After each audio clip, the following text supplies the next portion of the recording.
Hi, everybody. Welcome back to Is It Friday Yet? If you're new here or you don't know me, my name is Jordan Campbell. I'm a career and confidence coach, and I help corporate professionals pivot into new careers without taking a massive pay cut. Today, we are going to have a great conversation. We're going to be talking about status quo. We're going to be talking about confidence, breaking free, all of that stuff. And today, we have a very special guest, and I'm going to ask her the dreaded question we all hate in interviews. Tell me about yourself. Thanks, Jordan. Oh, yes, the dreaded question. My name is Tara Brown. I am a life coach and a licensed architect. And yes, I actually still do both. I still help buildings get built. And so I call myself a life architect because that's really at the end of the day what it's all about. And so by day, I help really complex projects get built, and the rest of the time I help people design and build lives they love, which really is my soul's work, and it's kind of my mission and purpose.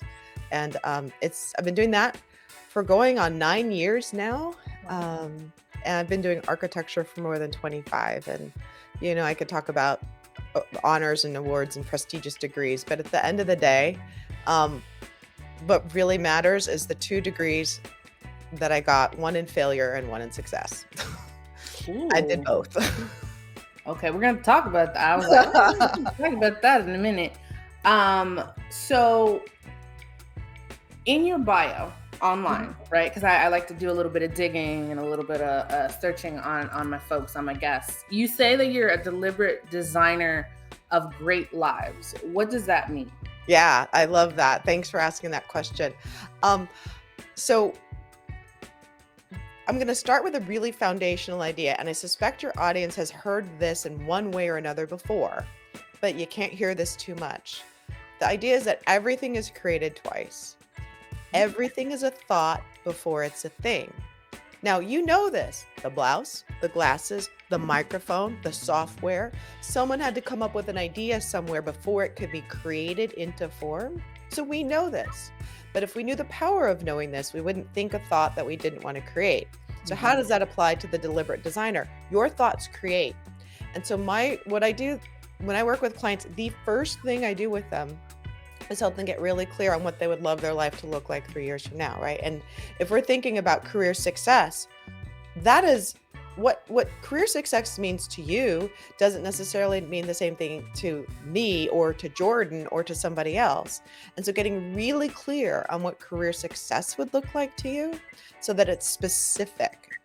And I don't mean a smart goal. Those are good. Those are important things.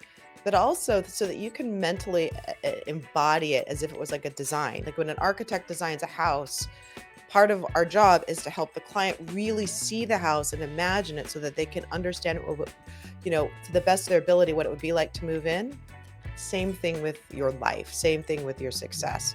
You want to really be able to embrace that. So that's the deliberate design. And a great life is the one that you want to live. And again, that's as as unique as your thumbprint. That is individual to you. It has to be. Because I promise you this, if the goals that you've set for yourself are based on what somebody else wanted or somebody else wants for you, you're going to have one foot on the gas and one foot on the brake. And you will wonder why you can't get forward, because you're going to be stopped, because part of you is going to be stopping because It's not yours. It's not yours. Yeah. So that's what I mean by that. Great. I love that analogy because it's so funny you say that. When I first started driving back forever ago, I did that, right? I don't know if other people did this or if you did this, but when I first started driving, I was young. I was like, I know how to drive. I've seen it done, right? And I literally put my foot, one foot on the gas and one foot on the brake. And I was like, okay, I think this is how you do it. Cause I had people, I didn't do like the schools. I just had someone teach me. So when I first got in the car, I put one foot on the gas and one foot on the brake. And I was like, why is this not working? Yep. And then I had to have someone tell me, no. Take one foot, my right foot, take one foot, and you either hit the gas or you hit the brake. You cannot, you can't, your brain doesn't work like that where you can go gas and then brake. And I love that analogy because I have literally done that before. And I think sometimes when people haven't done the analogy, they're like, I get the concept, but Right? so I've literally done that. And so I love that. So you mentioned about goals, right? And you talked about like there's a SMART goal, but then there's like a vision. Mhm. So, and you mentioned 3 years. Mhm. Why 3 years Yeah. versus 90 days versus 5, 10 years? Sure. So that's a great question. So why 3 years? 3 years, our our subconscious mind, so we're working with our subconscious mind all the time. We can talk more about that, but it's incredibly literal. And it also knows what we've done before. And so part of my work with people is to help get them fully aligned so that they actually believe that they can have their dream. And if you have if you've only ever experienced a certain amount of success, like an incremental, okay, so you get your regular cost of living increase if you're got a job, maybe you get a merit pay raise, but we're not talking about like doubling your salary, right? We're talking about just Mm, like incremental growth. If you put in if you put in 90 days, I'm going to double my salary, there's very little of you that's going to believe it, or even at a year. Um, at 3 years, though, you don't exactly know what's possible. So that part of you mm, that goes into doubt can kind of be held at bay because it doesn't know what you can do in 3 years. If you got a college degree, you did a lot in 4 years, right? And 3 is not much less. okay. And then 5 years or 10 years, nice to know where you want to be. That's a nice direction, but it's also kind of far away. So there's no urgency in action. I'll get there. I'll get there. Your paradigms like to show, one of the ways they like to show up is delay. I'll get there later, but it's not on your calendar later. 3 years, Mhm. you have to take some action, kind of starting pretty soon, if not today, if you actually want to get to your goals. And so that's why 3 years, it it keeps the urgency in and it keeps the disbelief at bay. So what would you say to the people that are like, no, I need it, like the impatient folks that are like, I need it in the 90 days, right? Because like you said, that belief, it's really hard to believe that I can double my salary in 90 days. But for people that are impatient and they want it now, like what do we say to those people?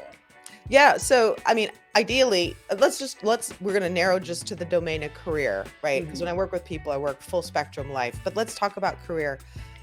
So 90 days usually is I want a new job.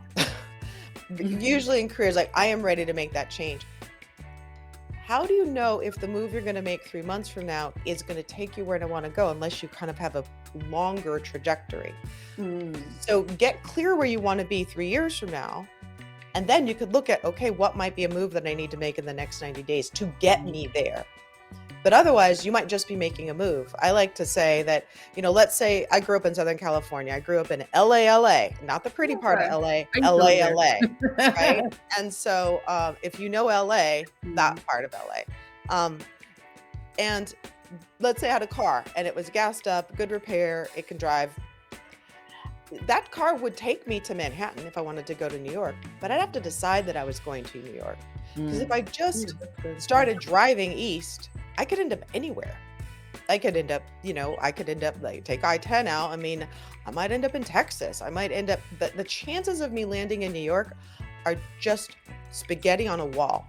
Mm. If I've decided I'm going to New York, I could drive to New York at night, only seeing 200 feet ahead of me if with a good map, Mm. and I can get there.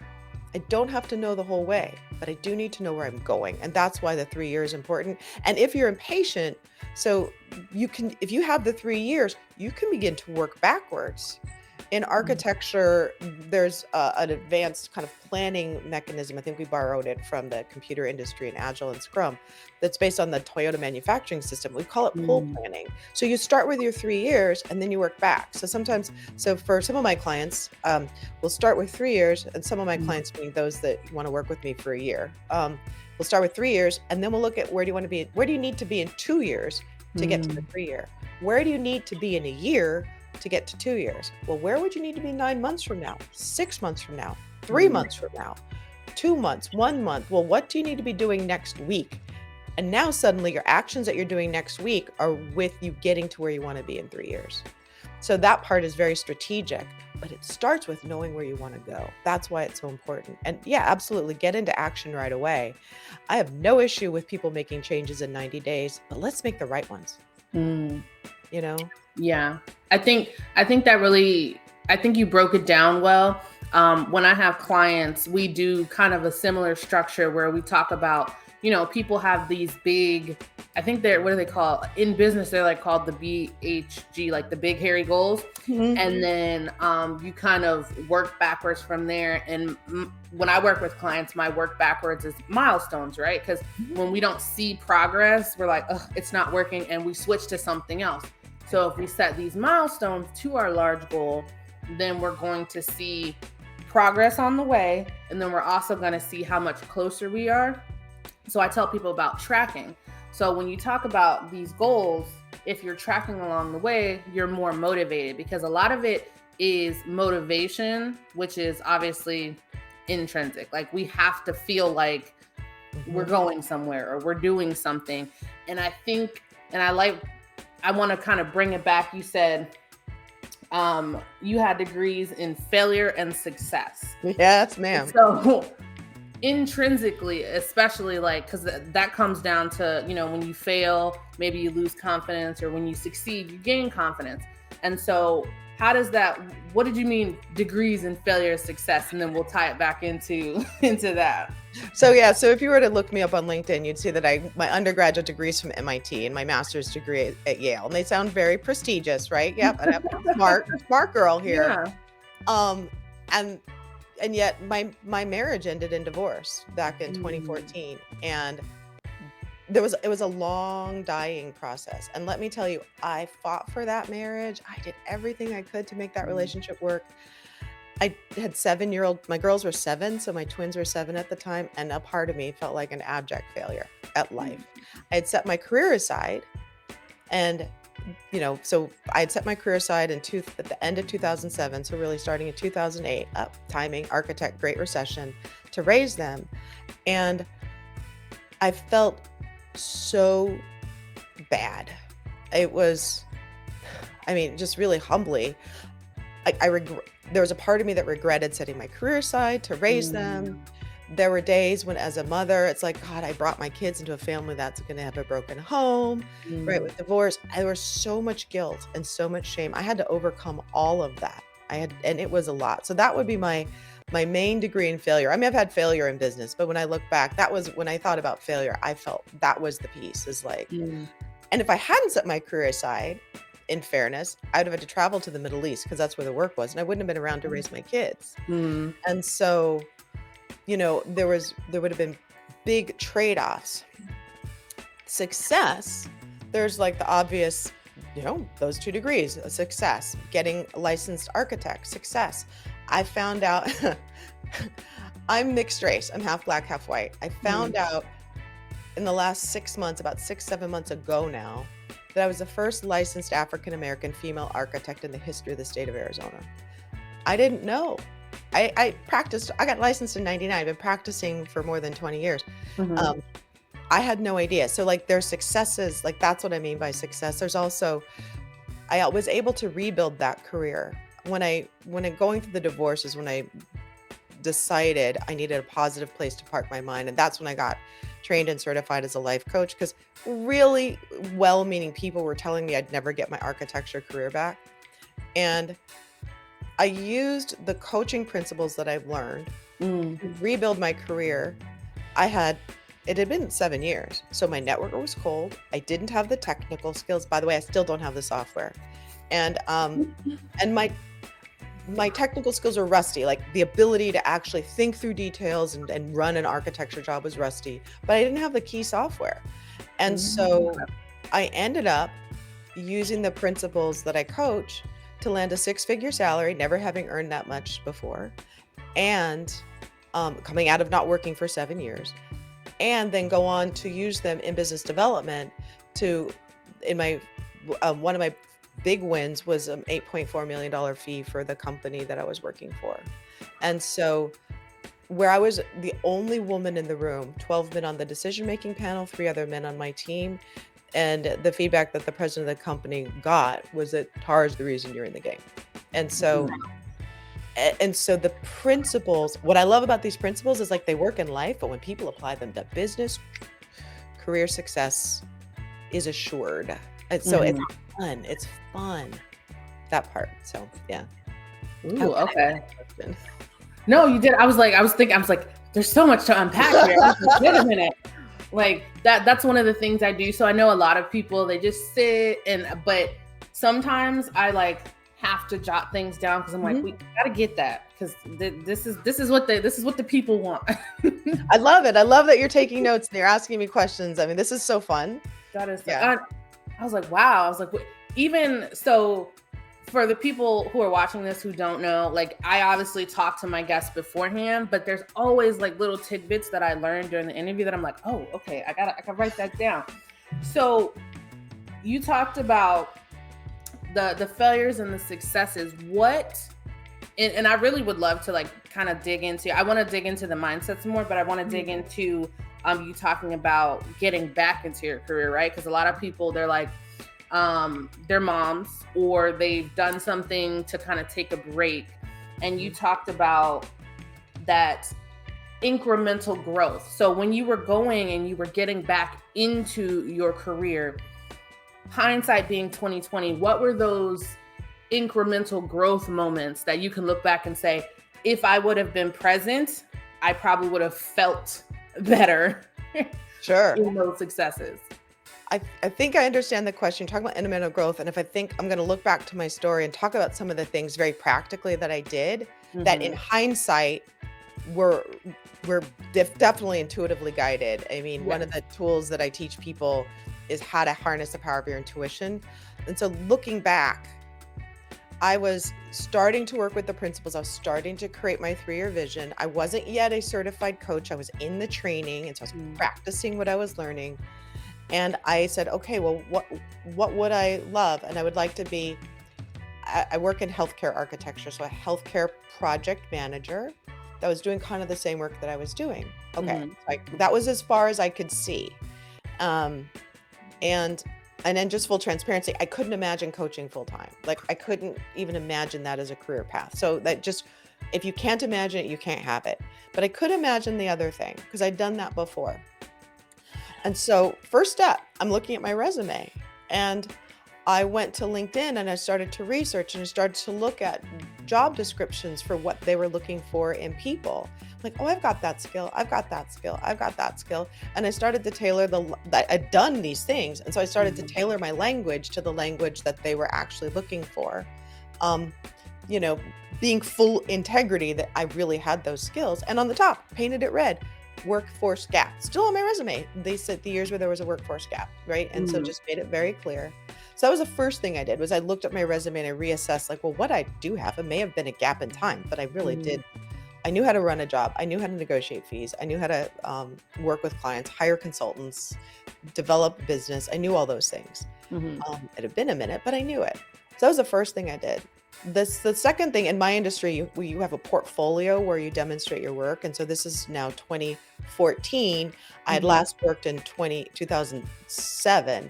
And so technology had changed, right? So I had an iPad and I'm like, well, so I imagined, I came from the vision. So I imagine myself, eyes closed, like imagining I'm a highly successful healthcare project manager working in architecture. I asked myself, well, what would her portfolio look like? And I realized it wouldn't be a whole bunch of drawings and pictures, or it wouldn't be a book, it would be electronic.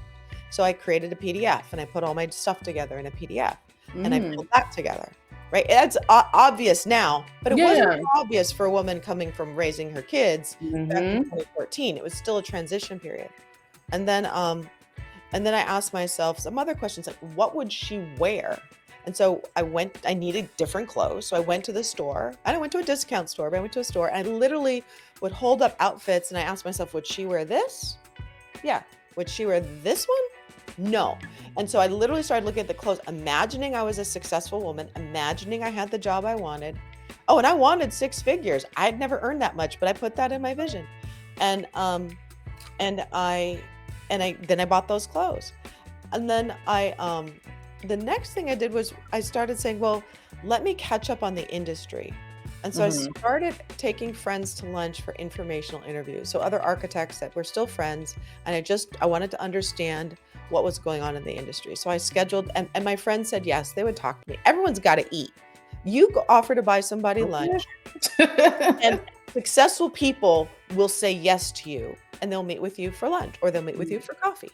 And if Mhm. they say no, they're probably not as successful as they look. So let them go. Mhm. But invite people to informational interviews. It's gold. So I did that, and I'm starting to learn. And then I thought, well, I had some former clients that I had worked with. This is where the gold happens. And so I met with a couple of them because I wanted to understand before I went to interview, what are clients struggling with? What's the current state of the industry, so that I could be at least current. And I met with two, and one said, Tara, I'm going to recommend you to 5 firms. Now, this is an executive, and the executive emailed 5 firms. You should Wow. interview this person. You cannot make this stuff happen, but you can make it welcome. And that was the moment. You're asking, like, what was the moment? That was the moment where everything changed. 5 interviews, 2 job offers, 1 at 6 figures. Ooh. I took that job. And then it was ramping up and learning how to do that job. And everything I've learned about sales and business development, I didn't learn in all those fancy degrees in architecture, or the nearly 20 years I'd had at that point, including, not counting allocating for the gap. I Mhm. learned that in the coaching program. And so one of the things that I learned is people make decisions on emotion. They justify them logically, but they're going to make decisions on emotion. So how Mhm. you make someone feel, whether you're interviewing, or whether you're going to business development where you're pursuing a project. In my work, we do a lot of project interviews. How you Mhm. make them feel is everything. So you want to create that emotional connection with somebody, because when they feel like you've got the solution to their problem, why wouldn't they hire you? Right? You just every time you say an answer, I'm just like, I'm like, that. I'm like, dang. I'm like, we don't have 6 hours for this. We can always do another one, Jordan. This is Yes. stuff I love. So, Yes. I and I love love it. helping people. You essentially, like, from that whole thing, it sounded like you got scrappy. You used what you had to Mhm, get what you want. And mhm, I love that, because that is what essentially I teach, right? Because we assume that what you did was when you pulled on your network, even though it might have been not like the crispy new network, you pulled on it and mhm, you were able to see progress from there, mhm, right? You actually went out and did. I do teach informational interviews, but people think that you have to go and, like, beg random strangers on the internet. No, talk to the people that start inward, talk with the people that you already have proximity to, and then work your way out. I think a lot of times what ends up happening is especially when people go for the job search, they'll be like, all right, well, I'm going to crack open Indeed and see what happens. That you can do that, mhm. but 7,100 other people are doing that, right? Right. So what can you do to get scrappy? And I think you actually said, like, a lot of different, when you want to talk about incremental growth and different strategies, you talked about a lot of things. And I think all encompassing, you did like the be, do, have strategy. So you asked yourself, who do I want to be? Mhm, And then you did it, and then you had it. mhm, So, and for people who don't know what be, do, have is, it's basically what she talked about. So envisioning who you want to be, right? And you have to do the things before you have the things.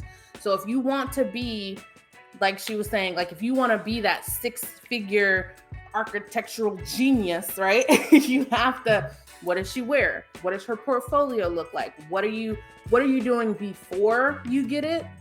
And I think that's a great mindset to have, because I'm always like 1 foot in I call it the woo woo, because that's what all coaches call it, the woo woo. So the mindset, but mhm. I'm also in the mind of, like, the client, the person that hasn't had that yet. And so to someone who hasn't had the woo woo yet, or hasn't had those coaching principles, it's very hard to do all of the visioning and the imagining. And so I want to get into, because you talked about as far you can't go any further than you can see. And I think that's really a good point and a good segue into like status quo. Mhm. And because we can't, the status quo is what we can see. It's what everybody else is doing. It's the norm. And first and foremost, there's nothing wrong with the norm. That is why it is the norm. It's the baseline, like the middle, right? And there's a reason it's the middle. Not everyone is going to, either fly into the sky or, it's the middle, right? And so when it comes to, as far as you can see, why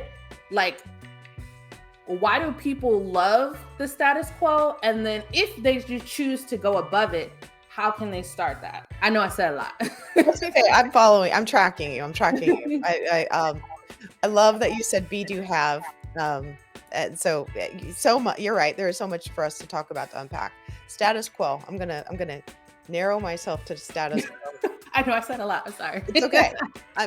But it's important because I'm going to reframe the term status quo to a frame that people also know, which is the comfort zone.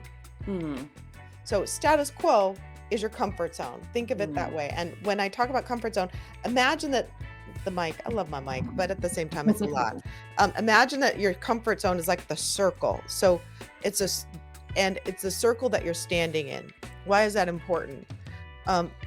Stephen Covey taught that you could grow that, right? You can grow your sphere of influence, but at the edge of that circle is the uncomfortable zone. And outside of that circle is discomfort. And so people seek the status quo, or to maintain the status quo, because that way they can stay comfortable. But here's the thing. We were talking before we got on camera about favorite books. One of the books was Think and Grow Rich by Napoleon Hill. And if you haven't read it, it's a great read. Some of it's stilted. Read it anyway. But he talks about one concept, which is that successful people are willing to be uncomfortable in the interest of growth. And so what you want to accomplish is outside of that circle. It is outside your comfort zone. Because if it was in your comfort zone, you'd already have it. If your goals were already in the status quo, you'd already have them. You wouldn't be aiming for them. And the late Bob Proctor used to say, goals are not for getting, they are for growing. So you want goals that grow you along the way. And by definition, that growth process will be uncomfortable. To kind of go back to that analogy we talked about, it's like, learning to drive. Oh my God, foot brake. Or if you were, old enough to have learned how to drive a stick shift, foot clutch. How do you, until you're fluent in that, your driving is going to be sure. Well, life isn't any different. And so the status quo is magnetic because it's almost like gravity. It keeps pulling us back. And this is where your belief system comes into place. And so a term that you may have heard is the term called paradigms, and I'm going to use it in a specific way. Paradigms are a set of beliefs, habits, and actions that shape your current results. And they like to pull you back towards the familiar. So, one of the belief structures that my family had was don't do something if it makes you scared. Well, I just said, right? Successful people are willing to be uncomfortable. Fear is an uncomfortable feeling in the interest of growth. Early in my life, I pulled back from a lot of things because they scared me and I wouldn't take the steps because that was the lesson I had. That was a paradigm. And so those paradigms are going to try to keep you in the status quo. That's their job. They do them well. And I'm feeling called to teach 4 ways that they show up because I didn't learn this until I was in my late 40s. And this is gold, people. Write this stuff down. So the first way they show up is distraction. Squirrel, right? You want to do something. The laundry needs to get done. You've got a young one, right? You got a baby. The baby needs this. And babies do need this. I don't mean to pretend they don't. But you get on track with the baby and then suddenly you completely forgot the other thing that you were going to do, right? So the first way is distraction. You get distracted. And the thing about distraction is you don't remember. By the time you do remember, there's that shame, right? And then the shame will keep you. The second way they tend to show up, these limiting beliefs, is delay. I'm going to do that later. I'll read that book later, but later doesn't go on your calendar, right? If it goes on your calendar, it's not a limiting belief, it's not a paradigm. Later is a way of keeping you from moving forward. So these are now the ways that the status quo keep you in the status quo. The third way is the voice of dissuasion. So by this is also, you think of it as negative self-talk. I like to teach that it comes up in one of two ways. This is what I've observed. So the first way is the tyrant. Who do you think you are? And what makes you think you can, right? Some version of you're not enough. You don't have enough contacts. You don't have enough experience. You don't know. You don't this. You don't that. Ooh. And Mhm. it can be mean. Mine has a whip in the back. I wish it didn't, but there are times when it's really mean. Sneakier, though, is the voice of the seductress. And a really good example of this is if you or if anyone you know has ever tried to go online dating, right? The seductress is the one who's going to say, "Oh, we've heard all those bad stories, sweetheart. Don't go online. Don't do that. You don't need to go out there and start dating. We're okay just as we are. Let's keep you safe and comfortable." And is going to sweet talk you right out of your goal. Ooh, okay. Keep you comfortable, and you won't see her coming. You won't see her coming. Very sneaky. Mm-hmm. Fourth way is disaster. And this is when it shows up in the body. And this is when it shows up as like fear as a voice, like I'm scared is one thing, but fear when you feel anxiety is a disaster level paradigm. But it can also be accident, illness, something where your physiology is affected. I had a client once who was working, her dream was to adopt. And she'd started, and that was one of her many dreams. And one day we're on the phone and she goes, "Tara, I've been sick for 2 weeks. I'm dragging myself to work. I don't know what's wrong. I've been taking care of myself." And so, like, this doesn't make any sense. That was my clue as a coach to go, "Hey, what was going on in your life 2 weeks ago?" She paused. "Oh, I was filling out adoption paperwork." Just the act of filling out adoption paperwork had triggered her paradigm, which wanted her to feel sick because it knew that if she felt sick, it got her off track and she had done nothing on the adoption paperwork in the 2 weeks that she was feeling sick. I'm not saying every disease or illness paradigm, but I am saying that some of them can be. And it's so who thinks that that limiting belief shows up those ways? Almost none of us. That's why that information is so good. But the challenge is it's hard to see the picture when you're the one in the frame. These are, we all have our blind spots. Our blind spots are what keep us in the status quo. And so we Mm-hmm. can shift them and know where we're going. So we're stepping out of that circle of comfort and into the unknown and into the discomfort so that we can keep moving forward. This is where getting help is really useful to keep you moving forward. If you're working on career shifting and you need to keep taking the action steps and you're really uncomfortable, working with Jordan, for example, so she'll help you stay accountable and just keep moving forward because you don't have to do big gaps. I didn't do big gaps to rebuild my career. I had one lunch and then I had another lunch with people I liked. I didn't even have to go to strangers. One lunch and another lunch, right? And another lunch.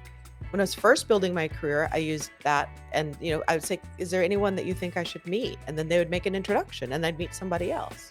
So it doesn't have to be painful. It can be actually kind of fun. Even if you're introverted and shy, I realize I don't look like that right now, but by nature, introverted and shy, Right.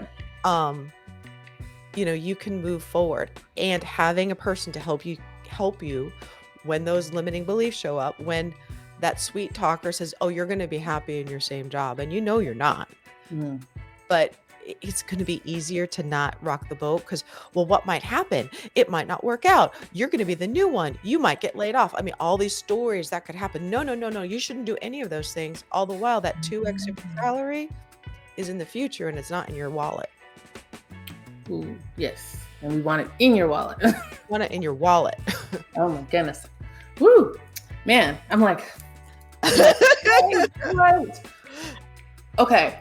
So a lot. And we keep saying unpack, and I know that's like a coach term, but it's just, but okay. So you just talked about asking for help, because I think that's a really, really, really big concept that people, I think we use, we have the term ask for help, but we never talk about when to ask for help, right? Sure. When everything is going well, we're like, oh, we don't need the help, right? Everything is Right. going well.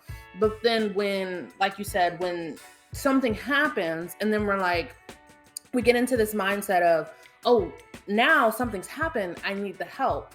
What I've found is that we get into this like survive mode, and we think that at this point we can't get help because we're in this survive mode. And as I've gotten deeper into coaching and either coaching people or being coached, I find that when you really need the subject, but when you really are open to help, when you're really open to criticism, coaching, whatever, mentorship, whatever, is when you're in a good space. So when you're, when your back's against the wall, yes, you might be open, but when you're really, things are good, but that they could be better, or you're not worried about, where your next paycheck is coming from or something like that. That's when you're really open to having somebody help you. So at what point is it okay, right? Because we always have to have someone else give us permission. At Sure. what point is it okay to ask or to look for that coaching, mentoring, or shoulder to lean on, whether it be, is it before adversity or after adversity? Wow. Well, most people wait till after adversity. I mean, life takes that proverbial 2x4 and whacks you on the side of the head, and you realize you can't get there by yourself. Like, okay, I don't know what to do anymore. So you have been laid low, and now I'm going to reach for help. That's the way most people do it. I will tell you that most people I talk to in my coaching business who are exploring hiring a coach, most of them are at some real low point in their life, and they're trying to find a way up. So that's one way you can go down. In other spaces, they talk about hitting bottom, right? You can hit your version of bottom. It doesn't have to mean Skid Row, but it just, whatever bottom means to you. And like, this is way too much discomfort. I am not happy anymore. Some people have a life change, right? And so suddenly you had a baby, right? So somehow our priorities shift when there's something in our life that changed and something that we want. And that shifting of priorities is another time when people start to take it. So I've worked with clients that have been recently retired, for example, and suddenly they're lost. Like, they've had this great career, they've been very successful, and now what? Now what, right? And so that's another phase. Or if you've been a stay-at-home parent and you're wanting to rebuild a career and you're ready to go back because your kids are either in school or you're empty nesting, like, those phases of life are a more positive place to change. But here's the thing. Good is the enemy of great. I think Jim Collins coined that term in his book, and I can't remember the book name. But the idea is that your good life, that seductress is going to really tie you into that. Well, you don't want to take any risks. So why would you do this? Why would you do that? You've got it good. And you've got it good. So that tends to be the place where most people stay until it gets painful. Versus, okay, it's good. Wow. What if there was more? What if I could do more? What if I could create more? And then that, not from a place of greed, but from a really place of expansion and growth. Remember, I said goals are for growing. Wow, there's more in me. I have more potential. My job is to see the potential in people and hold that space for them while they move themselves into it. More potential. I can grow more. I can have more, do more, be more, give more. And then tying back to what you were talking about earlier, I was like, well, you can only grow and do and be what you can imagine. And so part of the work then is to hold a greater believing, hold a bigger imagining, really leaning into more of, wow, and discover what you would really love your life to look like. Love your career to look like, because career is a portion of life. And I've talked to people who love working 50 to 60 hours a week. That brings them joy. Great. And I've talked to people for whom, God, if I could only work 20 hours a week and make my full income or make more money, that would be heaven, right? And they're not the same people, and there's no right or wrong. And both are possible. You can do both but but those are very different visions, and the action steps are going to be very different to get you to those different places. So it's important to know where you want to go. And as you were talking, something popped into mind.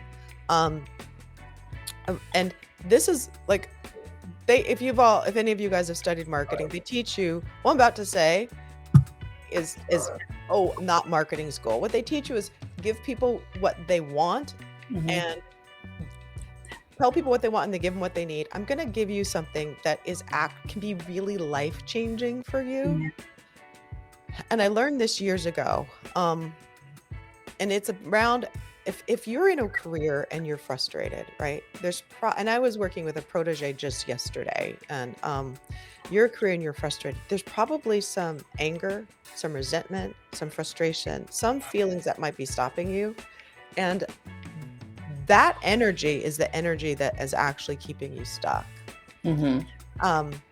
Edwin Gaines, so we were talking about books. One of my favorite books, and one of the teachers, she teaches on prosperity, and she teaches that unforgiveness is the energy of debt. And so what I mean by that, and I've really done deep thinking about this because I had a lot of forgiveness work to do around my marriage. And we can forgive people who we don't feel like owe us anything. But if your manager or if your employer, if you feel like they owe you something, it's really hard to kind of get to that place of forgiveness where you can wish them well and like be sincere about it because they owe you something. So what energy are you in? You're in the energy of owing.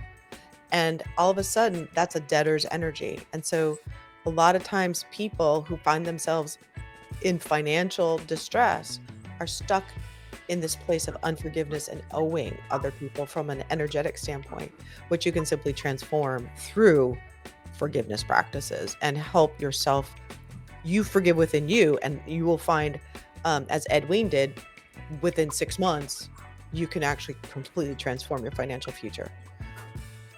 So, but no one wants forgiveness. No one's going to sit here, Tara, teach me how to forgive. Like, but it will unlock, I'm sharing it because it can unlock your financial future. I like that. And so when you're saying unlocking your financial future, can you talk a little bit more about that? Because I know, like you said, you give people kind of the concept of what you said. You show people what they want so you can give them what they need. And obviously people are like financial, that type of thing. But how do we get that, but also get what we need? You kind of touched on that, but like, how do we get that? Yeah. So I think if I understand the question, I think there's 2 parts to the question. One, can you link a little bit more why unforgiveness is the energy of debt, or what's the process? And then how do we forgive, maybe as part of embedded in that? Okay. So the unforgiveness energy of debt thing, I'm just going to use her story because it's an amazing story. I met her back in 2011, did a seminar, but she was at that time saying 40 years, probably 50 years ago. She was a single mom working 2 jobs. She had 1 daughter, and at the end of the month, they were eating crackers and peanut butter because they were out of money. And so, she had her day job, and then she was doing like piecemeal seamstress work or something like that in the evenings just to try to make ends meet. And she'd started studying some spiritual principles, and one of them was the idea of forgiveness. And so she made a list of all the people that she needed to forgive, and she had a lot of people. I mean, she had like more than 50 people, as I recall, on the list. And then she did this forgiveness process. And so she would forgive, she would write down, I forgive so-and-so for what they did, and I wish them a really good life. And a really good life, I'm shorthanding it, but wealth, prosperity, love, abundance. And she would physically write this statement 35 times in the morning and 35 times in the evening for 7 days. So this is based on the 70 times 7 biblical teaching. How often do we forgive? We forgive 70 times 7. And she took it at face value. And so she did that and she had all these names. About halfway through her list of names, all of a sudden her money changed as she forgave these people. And I think by the end of the year, she had started a PR company. And I think had made like $40,000. Again, we're talking 50 years ago. That was a lot of money. Right, And she right. would go on to make, as a single woman running a PR firm that she had never done before, by the way, she had never done PR, Mhm. um, generating 6 figures of income and then going on Right. to teach on prosperity because she did the forgiveness work. And so it's really powerful. It's a really powerful practice. And during the pandemic, hey, I got laid off. The firm that I was with contracted. They let go of, there were 200 people. They let Mhm. go of 60 of us, and they said, "We have you for big work. We don't have any big work." And I could see the writing on the wall. Mhm. I was still hurt, right? I mean, my ego hurt. My HR person said, "Tara, I recruited you for 3 years." I mean, I was a strategic hire. And so it Right. hurt a lot, right? It was a big ego blow. And so I did this forgiveness work. I did that exercise. And I've done it a bunch since. And what I noticed within me is that by like when I do like day 3, day 5, around day 5, day 4, day 5, day 6, somewhere around there, something in me changes and suddenly I've become grateful for the very thing that happened to me. So that, wow, that layoff happened and that put me in a position to have a far greater experience than if I would have been in that same space. And so Wow. the shift within you when you do when you do forgiveness work is really powerful. When you shift from the energy of anger and resentment to the energy of gratitude and love, your whole thing changes and what you attract to you changes. Wow. And I think that's important to note because again, I'm always like half mind into the woo woo coaching and then half mind into the where I was. And I think we're always looking for like tell me the tactics, tell me the practical strategies, tell me like, 1, 2, 3, 4, 5. But when it comes to mindset, like that's stage 0. Like that's something that we have to start with, and then obviously it'll grow and progress as you move along. But we are really a tactics and strategy based, well, really a tactics based society where you're like, I have to know step 1, step 2, step 3. But it comes, right? It'll come when you start, for example, being grateful, not stay where you are grateful. Like you obviously want to grow, but being grateful for what you have in the moment. And I Mhm. love that story because I think and even the biblical principles, like she was able to apply a principle, right? Mhm. And increase her income or increase, and then build that career that she wanted. So I think that's super important when it comes to mindset. And so we talked a little bit about mindset. Let's move into kind of what I just said. Let's talk about some strategies or some tactics. Like Okay. how do we align ourselves with we talked about our goals and kind of like our values.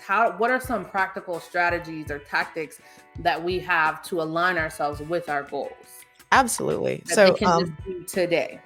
yeah, and there's one, I've developed this concept I call microvisioning. Hmm. And so a vision statement when I work with clients is like a 1 year or 3 year out, right? So you're looking at Hmm. 3 years from now. A microvision, this is something that you can use today or you can use next week. So imagine that you have an important meeting. Maybe it's a conversation with a loved one. Maybe it's a conversation with your boss. You're negotiating a raise. Maybe it's a sales conversation. Maybe it's a job interview. Whatever it is, you have an important event coming up. Something that's shorter than a weekend, you know, um, and it may just be an hour or 15 minutes. So if you're going to apply the design principles that I started talking about, there are 4 basic things I'd have you do. Hmm. So imagine that right now I'm going to coach you as if you're my client. And so, um, so Jordan, for you, for example, is there an important meeting or conversation coming up? Yes. Okay. Presentation. Yep. Okay, cool. And so the first thing I'd have you think about is what is the outcome that you would love to have from that event? Like from what would be the beneficial outcome to you? Okay. You want me to tell you or am I thinking it? Yeah, if you're comfortable saying it, yeah, Yeah. if you can say it. Yep. So I have a presentation coming up where I'm going to be presenting in a group and we're going to be talking about wealth and career. And you said the goal, right? My like What vision. would be your outcome? Yeah, that you would My love from that. outcome would be obviously to inform, but my outcome, let's say business wise, is to, let's say, sign up 5 people. Okay, so you would enroll 5 new clients. Hmm. Okay, and so when you enrolled 5 new clients, how would you feel? I would feel good. I would feel like I achieved, like good. I would feel like I achieved the goal I set out for the month. So I'm gonna help you dig a little deeper. So what's I good know. mean to you? Good. I'd feel good. Like that was kind of meh. So Mhm. so really imagine you had just enrolled 5 new clients. Mm. And let's just make these 5 people who are so happy to work with you. And let's make these 5 people that have a lot of friends that they could refer to you when they've gotten their great results by working with you. So I'm going to paint a bigger picture. You can start to see how I'm making this more specific. Right. These are 5 ideal clients, connected, they're ready to invest, and they know you are the right person. Mm. And how would you feel when you roll them? I would I would feel, she's coaching me, guys. This is great. I would feel like I Ooh, this is good. I'm like good is my answer. Now, similarly I'd be like I'd press, but no, I'd feel like I made an impact, right? I was There you able to enroll these people, and my impact is going to help them improve their lifestyle, improve their career, but it's also going to help me, take care of the baby, take care of the family, produce more income. So yeah, so good stretches into all of that. Impact. There we go. So, but when I felt your energy shift, and then everyone, when you're at people, you can rewind this video and look at how her face changed, right? See how she changed. So impact, you feel that impact of good that you're having for yourself and for other people. So that's part 1. And most people stop there. And if you even think about the feeling, most people start there. Part 2. You're speaking in front of an audience. They're giving you, I'm just going to say it's an hour. I don't know how long it is. We're going to pretend it's an hour. They're giving you an hour of their time. What is the benefit to them? What is their gain for spending that hour with you? Their gain would be learning different principles and strategies to increase their wealth. Okay. Via their career. And how would they feel having learned these principles and strategies? How do they feel? They feel like they can take them. They feel like they can take them right then and there, start applying them, and they would feel like they got, I'm hoping they feel like they got like bang for their buck in terms of how they can affect their lives after this. Cool. So now you've got kind of 4 parts. You know what you would love to have. The outcome is you would love to have enroll 4 clients. You know how you would feel. You'd feel good. And the word I got is inspired, but I know that's not what you said. And then they're going to walk away with really great insights that will help them be more wealthy. And they're going to feel confident, empowered. Empowered, I know it's a kind of an overused word, but it does. They feel, but it fits. It fits in this case. Okay, this is tactics, y'all. This is tactics. Might sound touchy-feely what I just did, but what it is all tactics. So now, Jordan, every time you sit down to work on that talk, you remember your outcome, you put on the feeling, you imagine that you've had the result. This is what I did when I was looking for the job. I imagined I was having the result. You imagine you're having the result. You put on the outcome. And you imagine that the audience is having that result. You can't make them have it, but you can influence it. And you imagine the feeling that they have. And so every time you go to work on the talk, every time you think about the talk, especially if you get worried about it, right? You go in the direction away from it. No, I'm redirecting my mind to having this amazing experience for me and for the audience. And you put on the feeling, you put on the feeling, you put on the feeling. The nuance move, the power move, the collapse time move, the speed to results move is to put on the feeling. It is not touchy-feely or woo-woo at all. This is science. And then when you go in to speak, you review this one more time. right Mm. before you go to speak. So before every action, like ideal state, before every Right. action, as you're thinking about it, you're going to tune into this. And then before you go speak, you're going to tune into it. And then you let it go and you go do your thing in trust at that point, because you will be different. I did Mhm. this with a client, and she's a coaching client. She was one of my year-long clients. And she did this going into a sales conversation with a new prospect. Mhm. She has a furniture company. She had that back then. And so this was a facilities manager. By the way, Mhm. she didn't have the furniture company when I met her. That was something that she grew along the way. Oh, nice. She actually had a failed business when I met her and a Mhm. full-time job. Anyway, but they're going in for the sales conversation. And we had Mhm. this kind of microvisioning session. And she realized that when they went and she talked with her partner, and they went in just in curiosity, and they just wanted to talk to the facilities director, whoever, the person in charge of the purchase of Right. furniture. And they got curious. They just wanted to understand what his problems were. Mm. And I remember her telling me this story, and she's like, he was just waiting, like, where's the pitch? There was no pitch. They didn't pitch anything because they got really clear on what they wanted, and they wanted to create a relationship with him. So they asked what his problems were. Then they asked, could we come back and share with you some ideas about solution? He was like, yes. And so they came back, they shared some ideas, they did Mm. projects together. They recently did 8 floors of furniture in his new high-rise office building. So the power of this will get you the work. It will help you in the interview. It will help you do all those things, because you're going to be the person who's doing something different. Most people are thinking about themselves. Mm. What do I get out of it? The rising tide raises all boats. You're going to go in thinking about, okay, yeah, absolutely. What do you want out of this event? Mhm.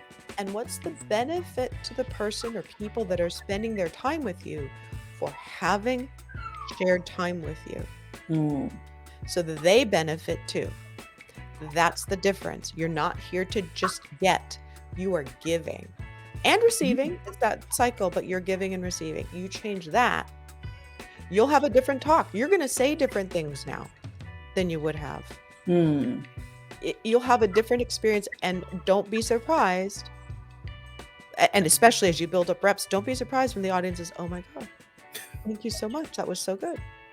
So Wow. that's tactics. Doesn't sound like tactics. It sounds like talked all touchy-feely, but Yeah. it's strategy and tact. That is what I did to bring in $8.4 million worth of work. Wow. Tactics. Yes.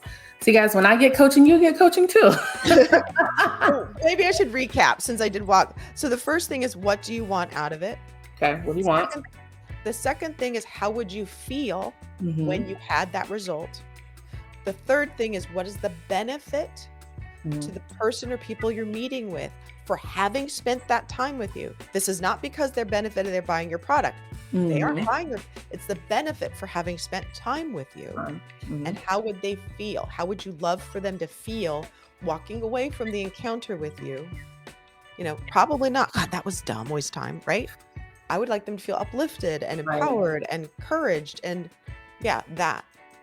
And then you move Uh-huh. forward with that being the intention of that event. Imagine you're doing that in alignment with your 3-year vision, and all significant conversations are lined up with where you want to go. Collapse time. You get Love to it. work.